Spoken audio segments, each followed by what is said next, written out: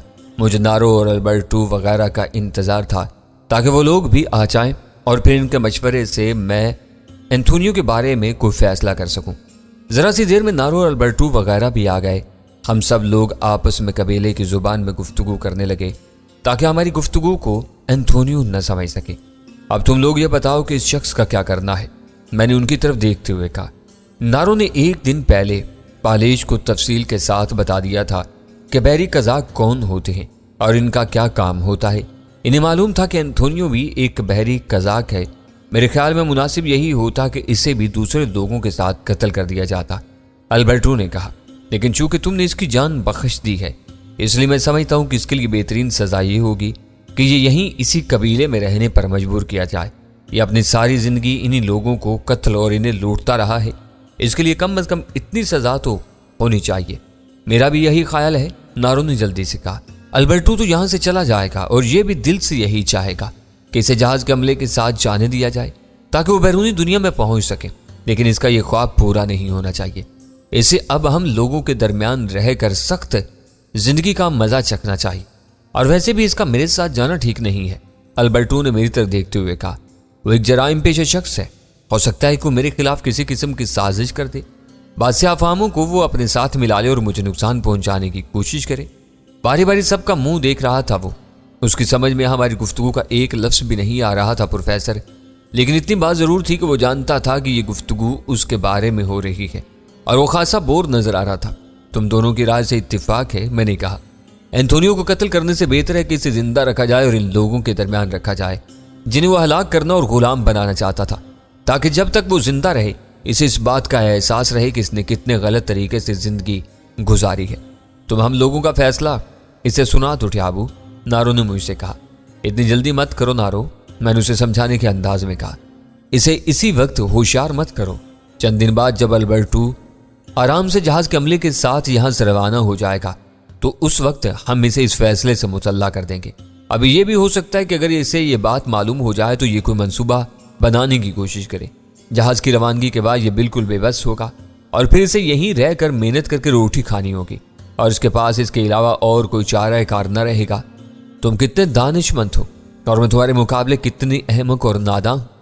نارو نے مجھے تعریفی نظروں سے دیکھ کر ہنستے ہوئے کہا۔ اچھا، اب ہم سب لوگوں کو جہاز پر چلنا چاہیے، جہاز کے سیاہ فام مسافر ہمارے منتظر ہوں گے، میں نے کہا، اور ہم سب لوگ انتونیو سمیت جہاز کی جانب روانہ ہو گئے۔ جب ہم ساحل پر پہنچے تو جہاز ہمیں دور ہی سے کھڑا نظر آ رہا تھا۔ قریب پہنچنے پر ہم نے دیکھا کہ سیاہ فام سابق غلاموں کی بہت بڑی تعداد عرشے پر جمع تھی اور وہ سب کے سب یقیناً میرا ہی انتظار کر رہے تھے۔ انہوں نے دور سے ہی ہم لوگوں کو ساحل پر دیکھ کر عرشے پر سے ہاتھ ہلانا شروع کر دیے۔ اب ہم لوگوں نے ایک ساتھ ہی سمندر میں چھلانگ لگا دی اور تیرتے ہوئے جہاز کے پاس پہنچ گئے۔ سیاہ فاموں نے ہمیں ہاتھوں ہاتھ لیا۔ اس وقت ہمارے ساتھ 2 سیاہ فام موجود تھے، یعنی نارو اور اس کا بیٹا پالش۔ ویسے تو البرٹو بھی اس تپتے ہوئے خطے میں 10 سال تک رہتے رہتے سیاہ ہو گیا تھا، لیکن پھر بھی اسے سیاہ فام نہیں کہا جا سکتا تھا۔ پر موجودہ سیاہ فاموں نے ہمیں ہاتھوں ہاتھ لیا۔ نارو اور پالش چند منٹ کے اندر اندر ان لوگوں کے درمیان گھل مل گئے اور ان سے بے تکلفی کے ساتھ باتیں کرنے لگے۔ زیادہ تر باتیں وہ لوگ میرے بارے میں اور میری بہادری کے بارے میں کر رہے تھے، کیونکہ انہیں یہ بات معلوم ہو گئی تھی کہ کل رات کو سارے قزاقوں کو ہلاک کرنے والا میں ہی ہوں۔ دلچسپ بات یہ تھی کہ سیاہ فاموں نے تمام قزاقوں کی لاشوں کو اٹھا کر سمندر میں پھینک دیا تھا اور جہاز کی صفائی کر دی تھی۔ تھوڑی دیر کے بعد میں نے سارے سیاہ فاموں کو عرشے پر جمع کر لیا اور ان سے کہا کہ وہ غور سے میری بات سنیں۔ سارے لوگ ہمہ تن گوش ہو گئے۔